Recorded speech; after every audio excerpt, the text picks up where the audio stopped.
MLA പദവി തന്നെ ഭയങ്കര ഭാരമാണ്. അപ്പൊ അതുകൊണ്ടൊരു മിനിസ്റ്റർ ആവാനൊന്നും ഞാനില്ല എന്നുള്ള ഞാൻ എവിടെയോ കണ്ടു. ഞാൻ പറഞ്ഞില്ലേ, എനിക്കിത് ഇപ്പം നിങ്ങൾ തന്നെ വന്ന് എത്ര നേരം നിന്നു, എനിക്ക് എൻ്റെ സമയം പോലും പാലിക്കാൻ പറ്റിയിട്ടില്ല. അപ്പം പല പരിപാടികൾ ആൾക്കാർ നമ്മൾ ഡിമാൻഡ് ചെയ്തതനുസരിച്ച് നമ്മൾ ഇവിടെ നിൽക്കുന്ന, കാരണം അത്രയ്ക്ക് ഡിമാൻഡിങ് ജോബാണ് ഇവിടെ. ഇന്നലെ ഞാൻ കിടന്നപ്പോൾ തന്നെ എനിക്ക് 12 പിന്നെ രാവിലെ 5 മണിക്ക് നമ്മൾ വീണ്ടും പോവുക.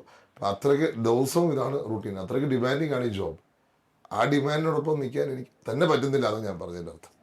മിനിസ്റ്റർ ആവാൻ താല്പര്യമില്ല എന്നാണ് പറയുന്നത്. അപ്പോൾ പ്രതിപക്ഷ നേതാവ് ഉൾപ്പെടെയുള്ള കോൺഗ്രസ് നേതാക്കളൊക്കെ പറയുന്നത് അടുത്ത ഈ ഒരു തെരഞ്ഞെടുപ്പില് കോൺഗ്രസ് അല്ലെങ്കിൽ UDF തിളക്കമാർന്ന ജയം വരുമെന്നും അല്ലെങ്കിൽ ഭരണത്തിൽ വരുമെന്നൊക്കെയാണ് പറയുന്നത്. അങ്ങനെ ആവുകയാണെങ്കിൽ ചാണ്ടിയുമ്മൻ മന്ത്രിയാകുന്നു എന്ന് കരുതാം.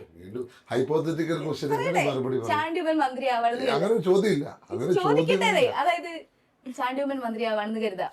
അങ്ങനെയാണെങ്കിൽ നിങ്ങൾ ഇതേപോലെയാണ് ഓരോ സ്ഥലത്തും കുഴപ്പമുണ്ടാക്കുന്നത്. നിങ്ങൾ തമാശയായിട്ട് പറയും, എന്നിട്ട് ആൾക്കാർ തമ്മിൽ അടിപ്പിക്കും. ഇതാണ് മാധ്യമ സൃഷ്ടി കേട്ടോ. അതുകൊണ്ടല്ല, ഏത് വകുപ്പ് കൈകാര്യം ചെയ്യാമെന്നാണ് ആഗ്രഹം. ഞങ്ങളുടെ മന്ത്രിസഭ വരണം, എൻ്റെ ഒരു മുഖ്യമന്ത്രി ഉണ്ടാവണം, അതാണ് എന്റെ ആഗ്രഹം. ഈ മുഖ്യമന്ത്രിയുടെ കാര്യം പറഞ്ഞപ്പോഴാണേ അടുത്ത പിടിച്ചു, എവിടെയൊക്കെ പിടിക്കാം അവിടെയൊക്കെ പിടിക്കുന്നുണ്ട്. കഴിഞ്ഞ ദിവസം ഇപ്പൊ K. സുധാകരൻ പറഞ്ഞിട്ടുണ്ടായിരുന്നു ചെന്നിത്തല ആണ് പുള്ളി സപ്പോർട്ട് ചെയ്യുന്ന ഒരു മുഖ്യമന്ത്രി എന്നുള്ള രീതിക്ക് പറഞ്ഞിട്ടുണ്ടായിരുന്നു. അപ്പം പൊതുവെ അങ്ങനെ പറയാറുണ്ട്, ഓരോരുത്തർക്കും ഓരോ ഇഷ്ടങ്ങൾ ഉണ്ടാവും. പക്ഷെ ചോദിച്ചു കഴിഞ്ഞാൽ പറയും അങ്ങനെയൊന്നുമില്ല, പാർട്ടി തീരുമാനിക്കുക, ഹൈക്കമാൻഡ് അങ്ങനെയൊക്കെ നമ്മൾ പറയുമല്ലോ. അപ്പൊ ശരിക്കും പറഞ്ഞു കഴിഞ്ഞാല് ഇപ്പം അങ്ങനെ പറയുന്നതിനോട് എന്താണ് ഒരു സുധാകരൻ പറയുന്നത് എന്താ പ്രശ്നം? സുധാകരൻ ഒരു അഭിപ്രായം പറഞ്ഞാൽ എന്താ കുഴപ്പം?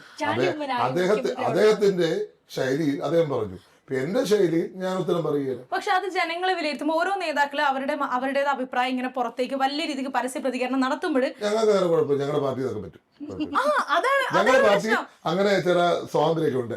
ഞങ്ങൾ എന്തെങ്കിലും എതിർ സ്വരം വന്നാലോ എതിർപ്പ് വന്നാലോ ഞങ്ങൾ ഇന്നോവ വിടാറില്ല, മാഷാള്ള ഒട്ടിച്ചു വെക്കാറില്ല. ഞങ്ങളുടെ പാർട്ടി ആ സ്വാതന്ത്ര്യമുണ്ട്, ആ ചില സ്വാതന്ത്ര്യങ്ങൾക്ക് അനുവദിച്ചിട്ടുണ്ട്, അതിനകത്ത് തെറ്റൊന്നും ഞാൻ കരുതുന്നു. പക്ഷെ ഇത്തരത്തിൽ നേതാക്കൾക്കിടയിൽ ഒരു പ്രതികരണം വരുമ്പോൾ അതൊരു ഗ്രൂപ്പിസത്തിലേക്ക് ഞാൻ അതേ ഒരു ഒപ്പീനിയൻ പറഞ്ഞു, അത് എല്ലാവരും കേട്ടു. ഇപ്പൊ VD സതീശന് ഒരു പക്ഷം, KC വേണുഗോപാൽ മറുപക്ഷം, അങ്ങനെ ഉണ്ടോ? ഉണ്ടാക്കുന്നത്